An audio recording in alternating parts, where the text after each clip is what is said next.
Hi everyone. This is Sai from Let's Upgrade. So let's talk about how to get your certificate. It's very simple. You will see two links in the description. Number one is the place where you have to go and mark your attendance. Marking your attendance tells us like, okay, you are a legit student who have attended this particular session. Link number two is your assignment. This is where your 90% of the priority is. You have to go and submit the assignment that is given to you in this particular session. Once you're done submitting that assignment, we will be evaluating that. We will send you an email. If you get the passing criteria, then only we will give you the certificate on a particular date that is mentioned again in the description. Please check these three things, and this is the way how you will get a certificate from Let's Upgrade. Number one, mark your attendance. Number two, just go ahead and upload your assignment. Check for the email that you have received it, yes or no. What is the feedback that you have received from your trainer? Number three, check on which date the certificates will be released. Thank you. Bye. All the best. Happy learning. Hello everyone, I welcome you to this C++ bootcamp. So today is day 1 of this bootcamp and we are going to start with introduction to C++, right? So let us take this step by step. First of all, let us understand what is C++ and how can we get started. Okay, sure. So let us see what is C++, which is often also called as C++ by this sign. So you can call it CPP, C++. It's one of the same thing. Now, the first question that comes up here is what is C++ and kind of why it is important, because we need to understand the basics. So I would say that C++ is a powerful, fast, object-oriented powerful language, right? Now, what do I mean by powerful? Powerful in the sense that it can help us build games, right? We can build browsers, right? It can help us build games, browsers, even operating systems, right? OS, which is Windows, Linux, and all of these stuffs. So it can literally help us create those. So that is why we say that it is a very powerful language. It is object oriented. That means it follows the concept of OOPS. Now we are going to see what OOPS is in later section of this course, but for now we just know that it is a very powerful, used to build um, things like games, browsers, operating systems, and as well it is also an object oriented language, right? So we can say that it is fast. And why do I say it is fast? Because of all these things.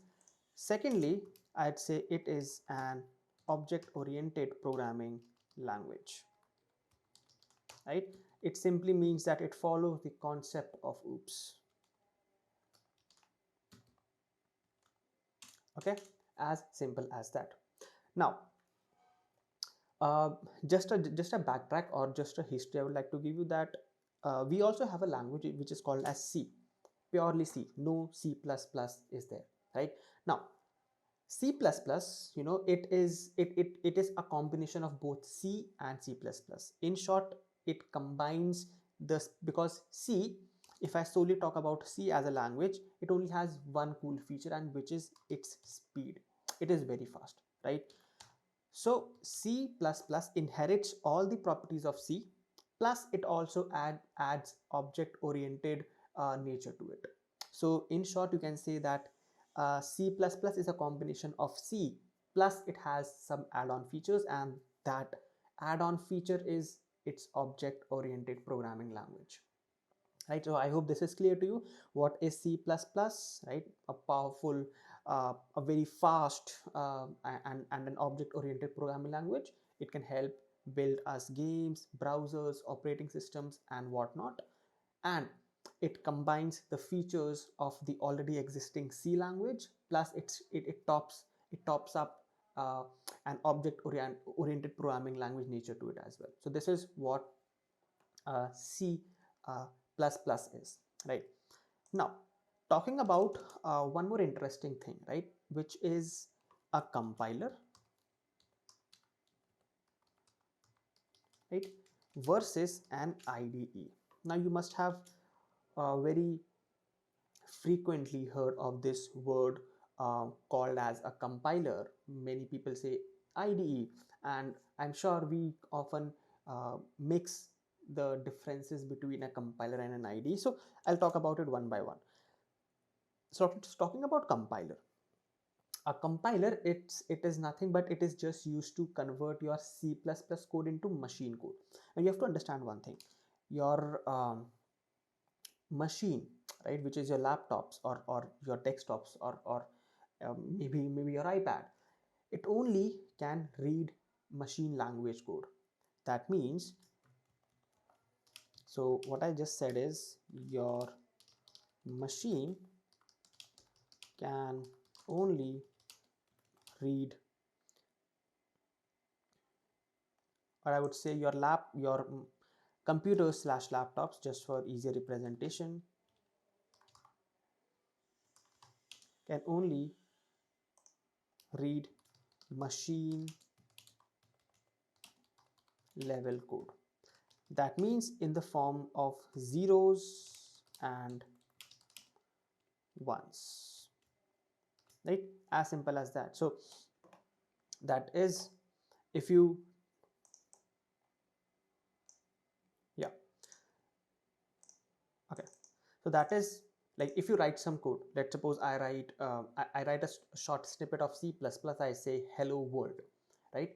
I am writing it in English, right? Hello is an English word, world is an English word. But do you think my machine can understand English?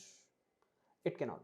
So that is the only reason we have compilers. Your compilers convert your C++ code into a machine code which your computer can understand, right? Because machine doesn't know English, just like we, just like personally talking about myself, I don't know, let's suppose any language for that matter. Let's suppose I don't know a Kannada, right? So if you talk to me in Kannada language, I'll not be able to understand. So I need someone who can translate it for me. So that is the exact role of compiler. We write code in English, computer cannot understand English, so it helps us transform our code into a machine level code which the computer can eventually understand. As simple as that. So this was all about compiler, right? So for compiler, I'll write this. Now, if we talk about IDE, now IDE, first of all, it stands for Integrated Development Environment. I'll also write it as well: Integrated Development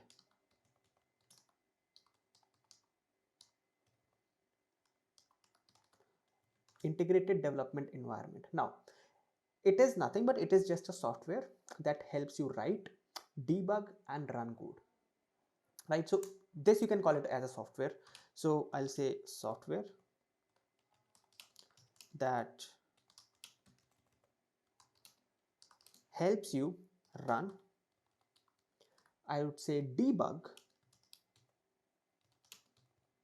or you know what, I'll say write, debug, and run code, right? For example, we have uh, many online compilers. So maybe the programmist compiler, I'll show you what that is, right? We have VS Code, you must have heard of VS Code, right? We have code blocks, which also helps us create an integrated development environment, right? So two things that we have talked about here is compiler and an IDE, and understanding the difference between the two, right? So a compiler, it can only it is used to convert your C++ code into your machine code, whereas an IDE, it is a software that helps you run, write, and debug your code. As simple as that. Examples being program is VS Code, coding blocks. We have Replit C++, right? We have tons of online platforms which you have, which play a role of uh, your IDE, right? So this is what it is.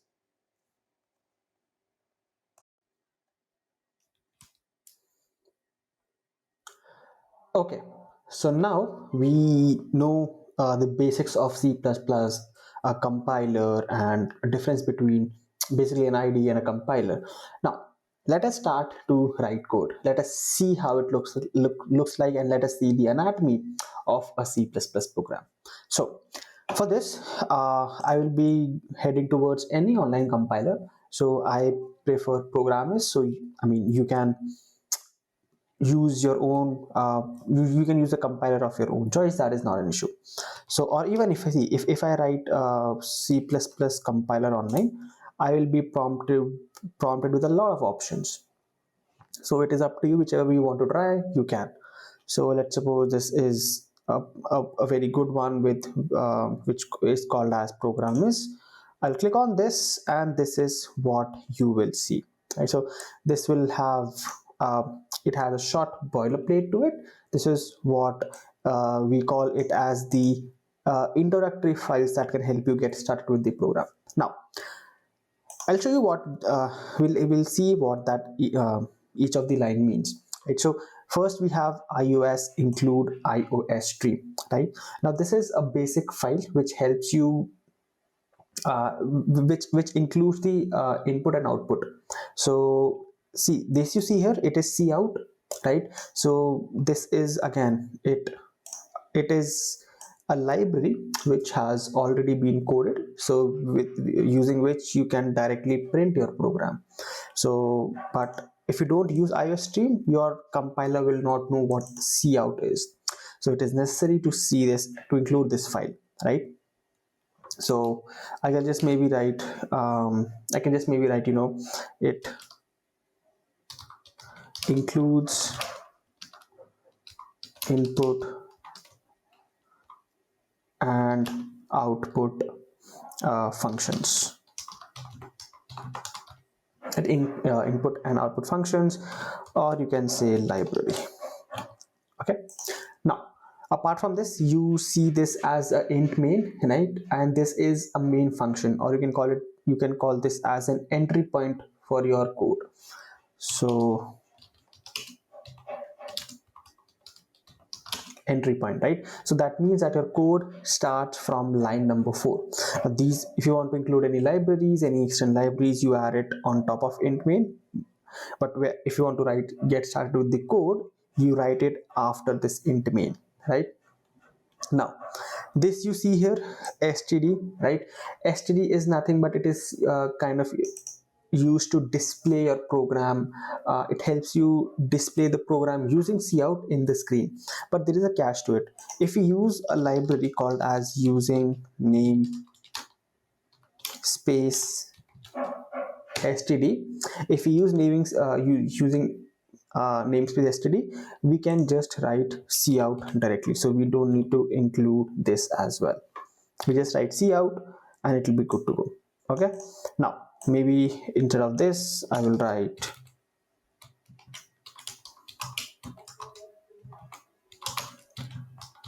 hello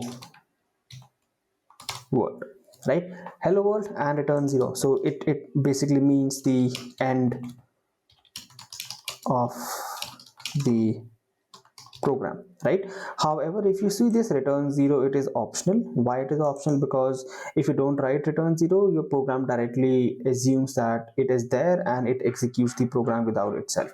So this is optional. If you don't write it, your program will work, but it is a nice gesture to add it at the end of the program so that it remains a habit, right? So if I click on run now, it will take a couple of seconds, and see we have some mistake. So this is also a very important point. If you write your program and you encounter some issues or some errors, those would be visible in the output screen. So for example, this says that using namespace, right? It says expected nested name specifier before namespace. It means that it does not understand what namespace is. So that is because the spellings are wrong. So I'll correct the spelling. I'll correct the spellings. I'll write name space namespace std, right? So once this is done, that means it is correct. I will again run it.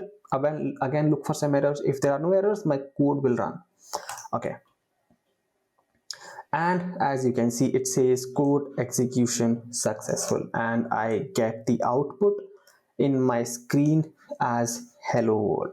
Now this means that my output has run successfully, there are no errors, and it is good to go, right? So again, reiterating, iOS include iOS stream. It is a library for input outputs. Only because of this you're able to use cout, right? It is a library that helps you execute your output in the screen. Apart from this, we have using namespace std. If you use namespace std, you can directly use cout and cin without the need of std. So let's suppose if you don't write if you don't write this, you have to mention something called as std as well to display it onto the screen. But if you write namespace std, you can write it directly. This is the entry point. It means that at this point your program will start to run, right?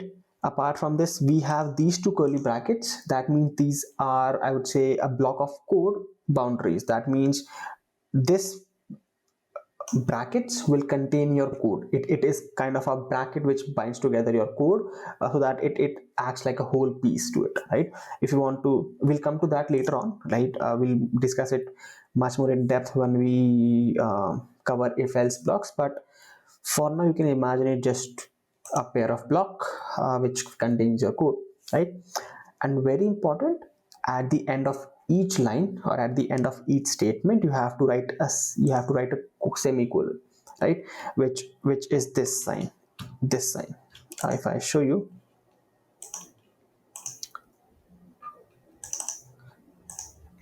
yeah, semicolon, right? I'll just write it as well, semi. Please note, each line in your cpp code should end with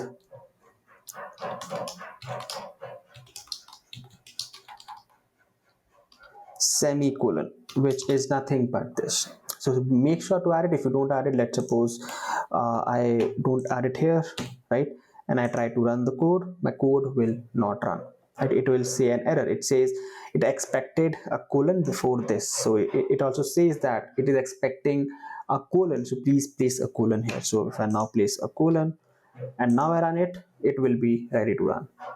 So this is how it is. This is something we can call it as a main anatomy of a C++ program, what all it contains, what is the main boilerplate, and we write all the code inside this. So moving forward, we'll be writing all the code which is the C++ code inside these main blocks. I hope this makes sense. Okay.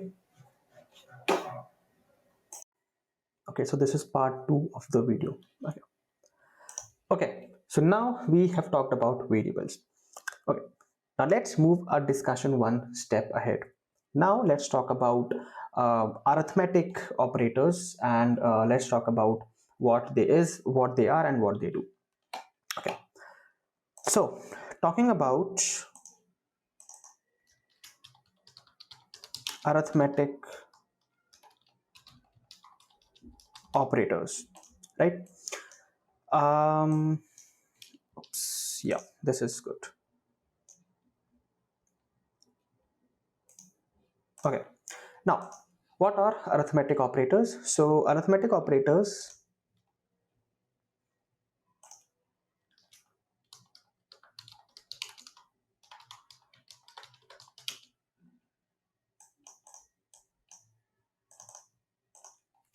include mathematical operations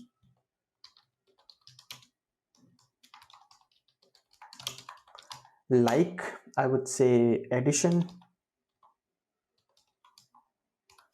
We have got subtraction, division,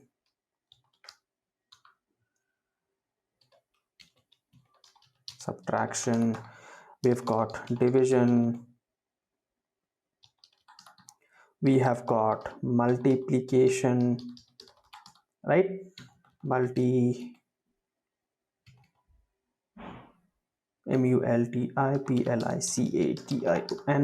multiplication, right? We have also got the model operator, which is what we call as a remainder,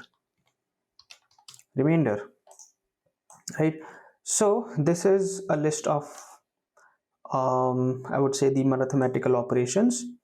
that we have in C++, which we can obviously make a sense out of it once we code, but this is what we have it, right?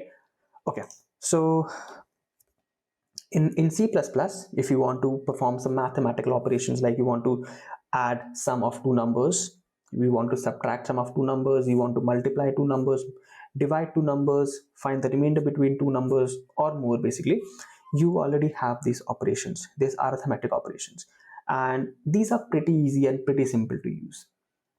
For example, let's suppose I come to my variable, come to my program. Maybe I will comment this,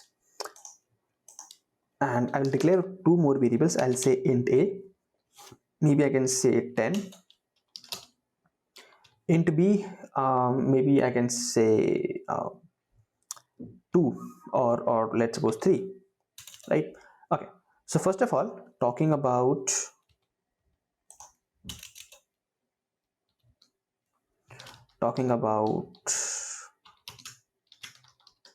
addition. If you want to add two numbers, what you can do is you can simply do cout, which is print a plus b, or to make it much more better, we can say, first of all, you can cout this addition,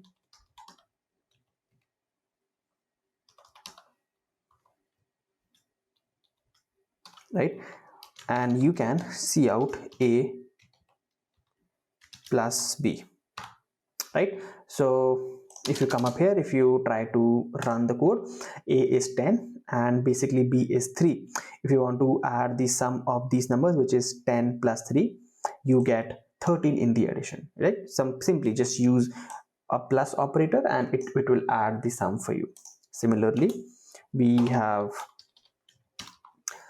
subtraction. If you want to subtract, right, you can do something like, now if you do a minus b, the result will be negative, because okay, the result will be positive, because 10 minus 3 is plus 7. If you do 3 minus 10, which is if you do b minus a, it will be negative 7, right? So it works similarly like this way. So if I do a plus or a minus b, and most importantly, I'll have to do an end L here, and here as well I will do end L, because I want to move the code to the next line. Okay, and in this, maybe I'll also uh, print the multiplication,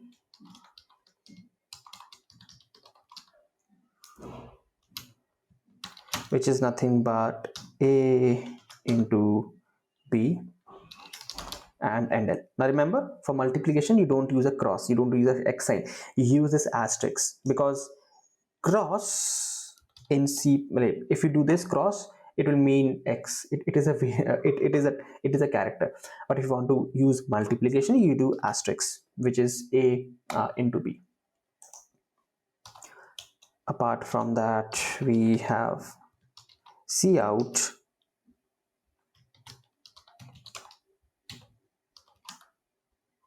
division, division. So division is something like a by b, and I will give end L. And lastly, we can think of something as a remainder.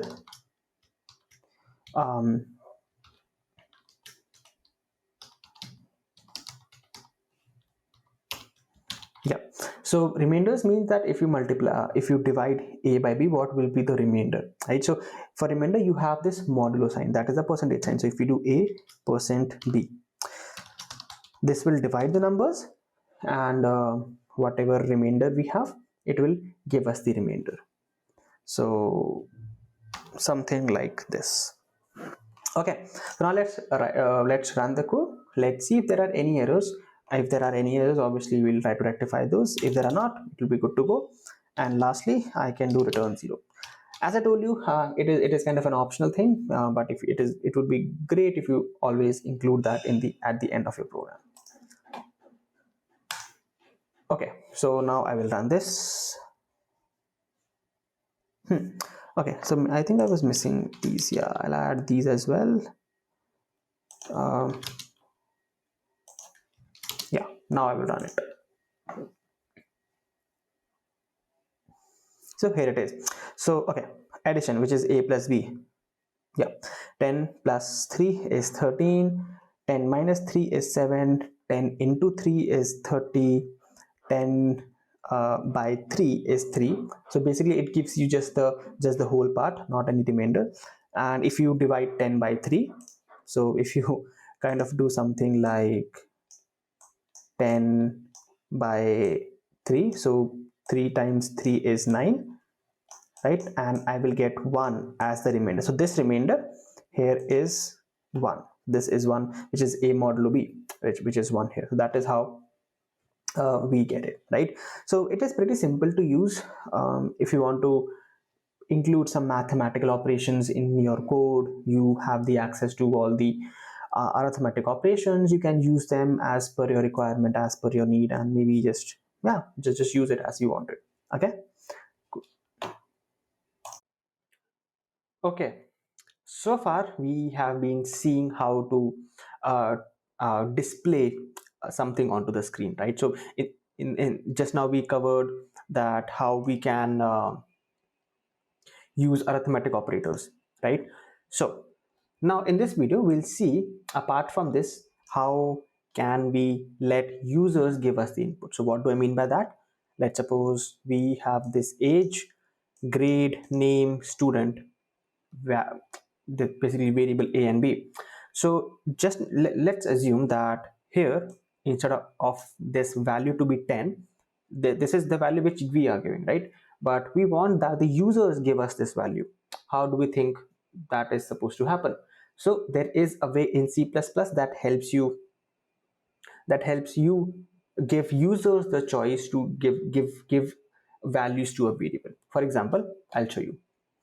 So I will comment out this, right? And what I will write here is cn. So before that, let us discuss about cn. We write cn for users input, right? Now this cn that you see, which is a part of users input, it helps users take the input. For example, I have a variable, or let's suppose I have a name. I write string name. Now this name, so initially I had, what we had in our code is this name, right? But I don't want this name to be pre-written or to be hard coded. I want this name to come from the user, right? So because different users have different name, I want users to make sure we put in the name. So what I can do, I can declare a variable and leave it as it is, right? Now if we want the users to give us the input, we can just something like cn followed by these sign, and this will, and now we have to mention the variable which we want to cn, which we want the users to type to get in the value for.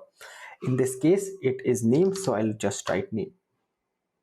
So now the users have a flexibility to write their own name instead of us developers giving them the hard coded name itself. I hope this makes sense. Okay, so now we will try to implement this. We will come up here. So we can write something like, yeah, we can make a variable, and we already have a name declared, right? So because we cannot have two variables by the same name, I can do string name 2. This we can have, that's a different name, right?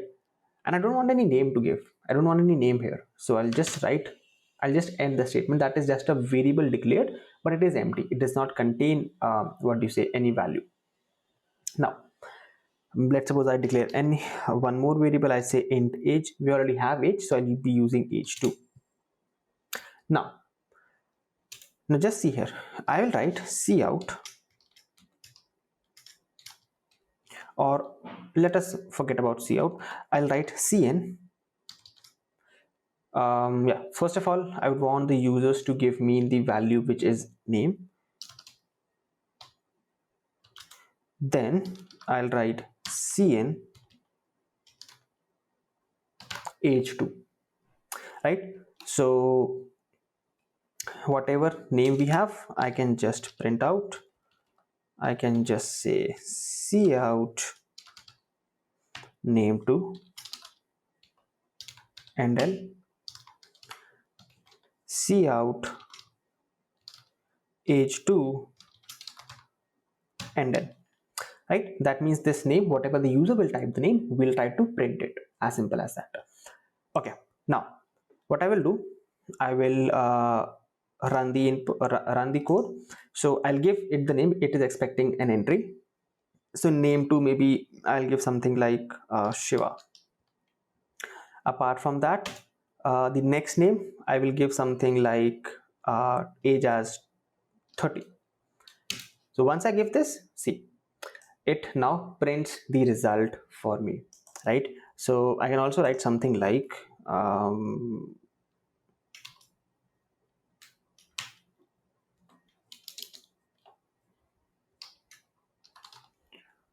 cout name, which is this and this. Similarly, I can do something here as age 2 and something like this, right? So now if I click again, yeah, if I run again, I'll give name as Shiva and age as 20 or Shivi, right? So now what does it say? It says name Shivi and age, which is 20. So that means this name is not written anywhere in my code. It is directly coming from the users, and that is the beauty of it. You can tell C++ that I don't want the name to be pre-written. Instead, what I want is, I want the name to come from the user itself rather than me hard coding it, right? So this is what you can do. You can have some other fields as well. So let's suppose I want to have int uh, yeah, marks underscore math, int marks underscore science, int marks underscore uh, maybe geography,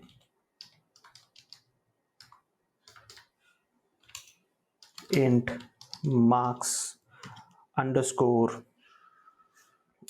chemistry, right? So we can have these marks. Int uh, I can say, I'll not say passing marks, I'll say threshold marks,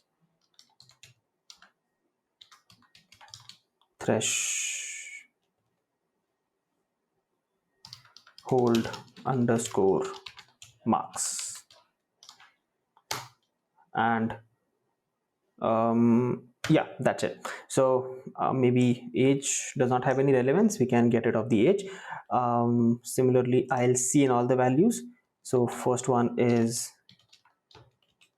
marks underscore math, next one is marks underscore science, then we have marks underscore geography. Maybe I'll just copy this, right, just to save time.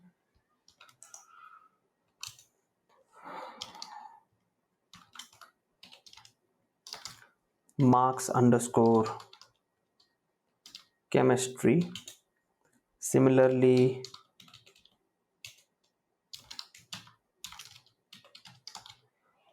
marks, or these are not marks, these are threshold marks. Yeah, okay, I hope this makes sense. Similarly, I can just print them. So name is there, we have this, which has a value this. So we have maths, we have science, we have geography, we have chemistry, we have threshold. So maths is done. Next up we have science. I'll just replace it with science. Then we've got geography. I'll replace it with geography. Chemistry, I'll replace it with chemistry. Threshold marks, I will replace it with threshold marks, right? So yeah, it now expects me to give these inputs to the give these inputs as a user, and then we will see this all printed. So run. First of all, it expects a name. Oh, we have some mistake. Okay, some spelling mistake in geography maybe. So I will copy this. Yeah, I think now it is good to go. Okay. Okay, now I will run it. First of all, name, I will give Ritik. Next thing, maths marks. So out of 100, let's suppose I give myself 79. In science, I give 75. In geography, I was weak, so I would say 60. Chemistry, I would say 97. Threshold, I'll say passing marks, I'll say 33, right? And press enter. So now I have all the information. I've got name, I've got my maths marks, my science marks, my geography marks, my chemistry marks, and the threshold marks. That means I am passing in all subjects basically, right? So this is how you can use them to give an option for the users to enter the values and print it as per the requirement. Okay. Okay. So now, since we have a good knowledge on what C++ is, how to take inputs, how to take outputs, what are arithmetic operators, we'll do a short activity, right? So the activity would be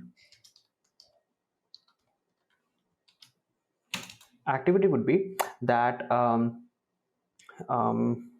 you need to ask the student its name and marks and then display it very neatly, right? We've already kind of done a similar thing to it, so it's now your turn to give it a try before I do it, so that we can get more hands-on with it. So I'll just write the activity name.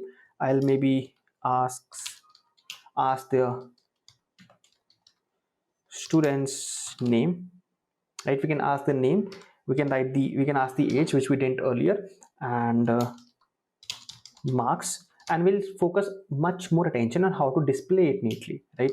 And display it neatly, right? So before actually me trying it, why don't you maybe pause the video and try to do it yourself?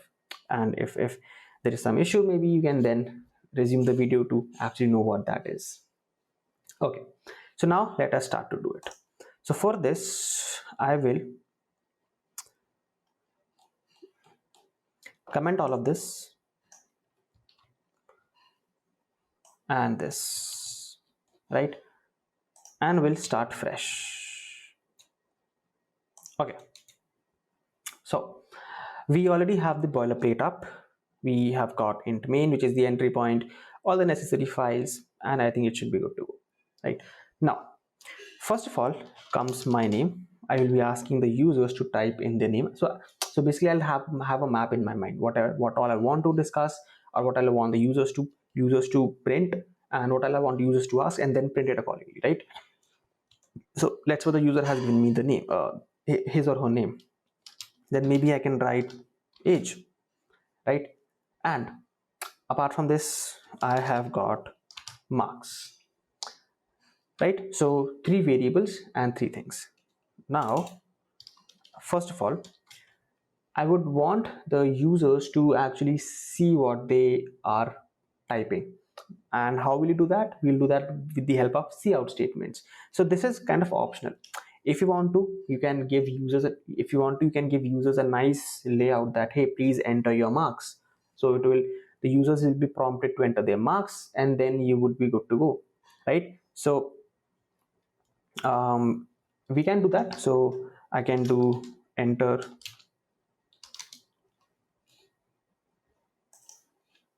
right? So we could give users an option to display. So I could give maybe C out, enter your name. So once the user enters their name, so yeah, I assume the user has entered their name. So once they do that, uh, I will give an option to enter. So I'll do something like cn name, right? I hope this makes sense. Now next thing I want the users to do is to enter their age. So similarly, now I will ask cout enter your age, and users will enter their age. Lastly, we have marks. So cout enter your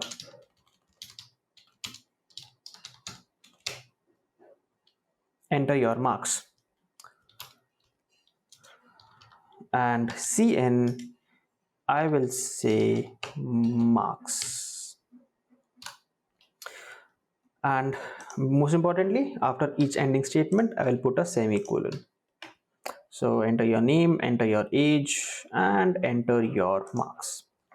Now what have we got now? So I assume the users have entered their name, right, based on these criteria. This criteria is something which we haven't done in the any of the videos so far.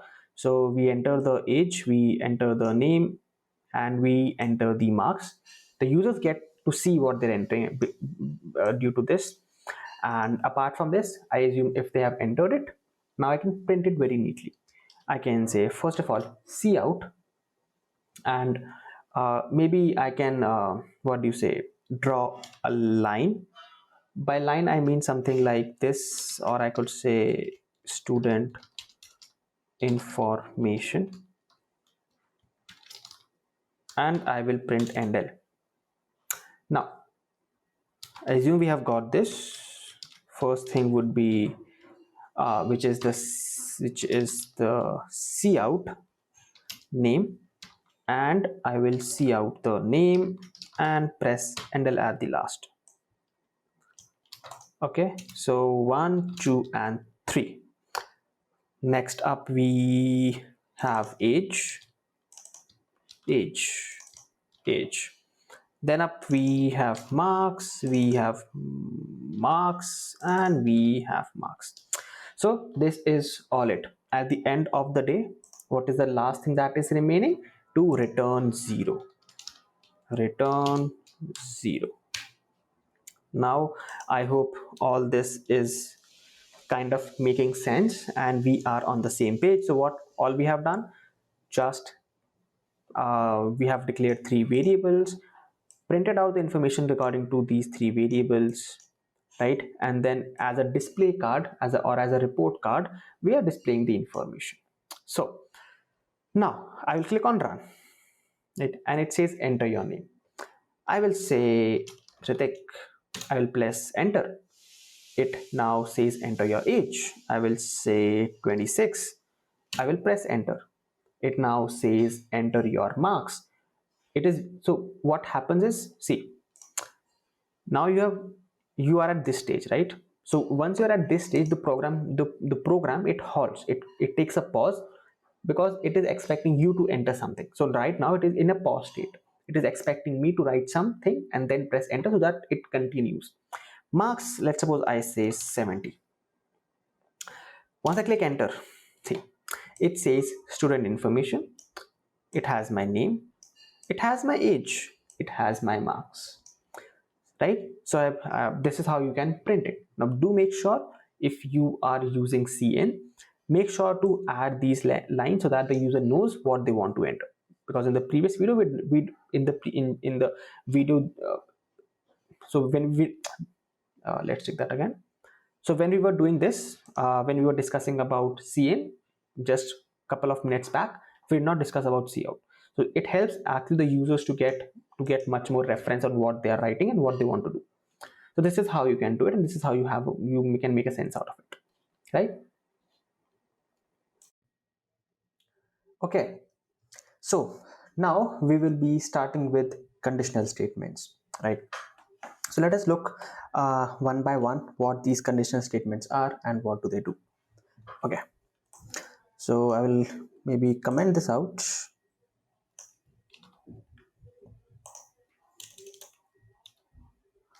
and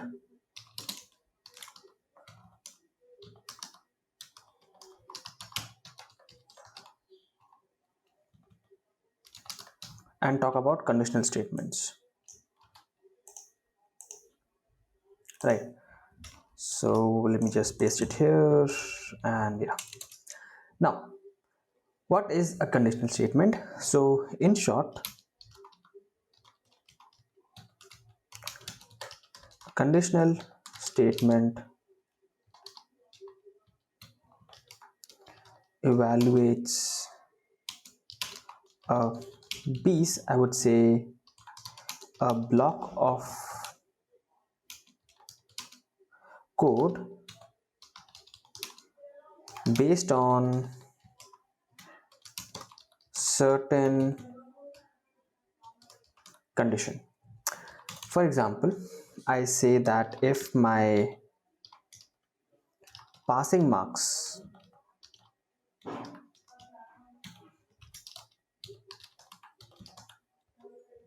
right, if my passing marks, let's suppose, are greater than or I'll say if my marks are greater than passing marks, in this case maybe I can just see out that I have passed, right? So anything which involves a condition is called a conditional statement. Okay, so we'll see that in code. So for example, I have int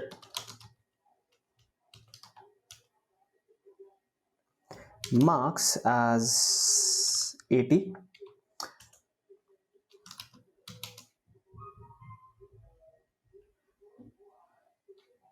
and int passing marks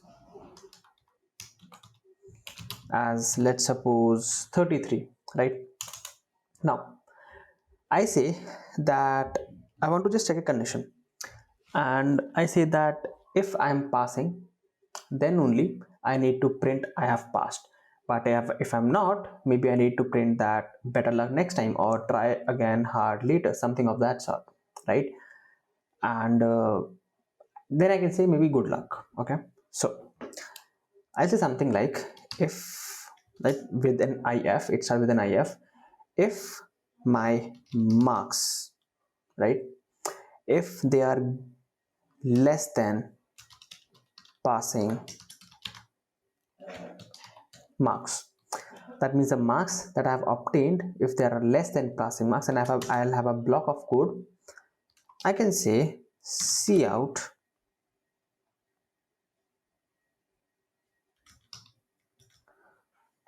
you have failed, right? If so, this is one if, right? If you want to, you can only have one. If you want, you can just get rid of this condition and it's good to go. But what if I have more than one condition, or maybe two condition or three condition? So I also have something called as an if else. So I say if my marks are less than my passing marks, I have failed, right? Else if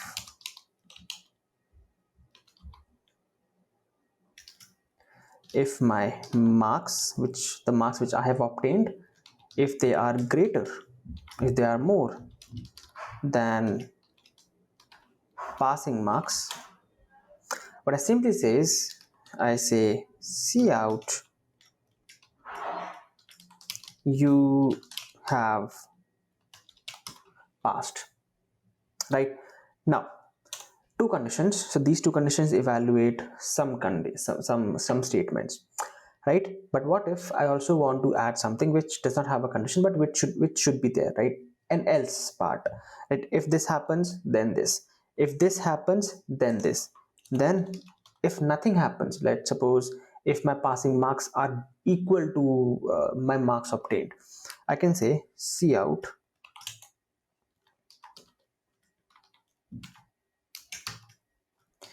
you have just passed, right? I mean very borderline, because marks are, so see, condition 1 is if my marks is less, right? Condition 2 is if my marks are greater. But what if my marks are equal, right? I've obtained exactly 33 marks. In this case, I can see out that you're just on the border, or maybe I can say you're just on the borderline. You just passed on the borderline.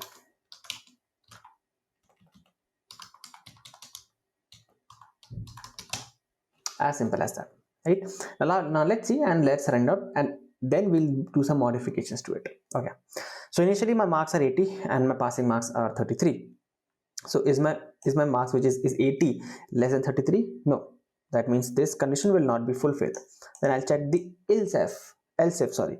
So I'll check if my marks, which is this marks, are the greater than 33. Yes, they are. So in this case, I'll just see out you have passed. So then, because this condition has been successfully executed, then rest of the conditions will not be executed, right? So only one condition get executed, so whichever is true will get executed, and I'll move out of my code. Let us run it.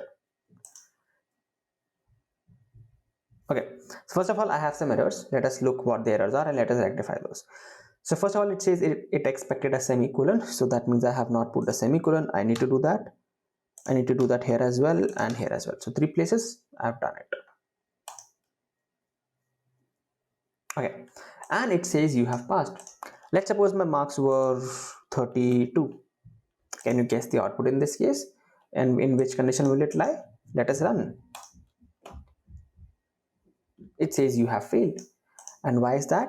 Because my marks, which is 32, right, is less than the passing marks, which is 33. And that is why it has failed, right? So we have get failed. Now I'll do a very interesting thing. Instead of me giving my marks, right, instead of me hard coding the marks, I will let the students enter their marks, and then it will be decided whether they have passed or failed. So I can say something like int marks and cout enter your marks, and I'll take in the marks from the user.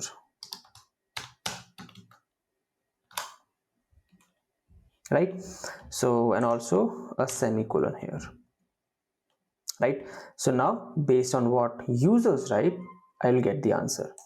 So let's suppose I run my code. It says enter your marks. Let's suppose I enter 100. I press enter. It says you have passed. I will run it again.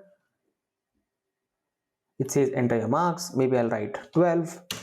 I press enter. It says you have failed. I'll run the code again. This time I'll write 33. It says you have just passed only the borderline. Right? So that means based on which condition we have, the code, the block of code is getting executed, and this is what we see. I hope you get a sense of what this is and how it kind of actually works, right?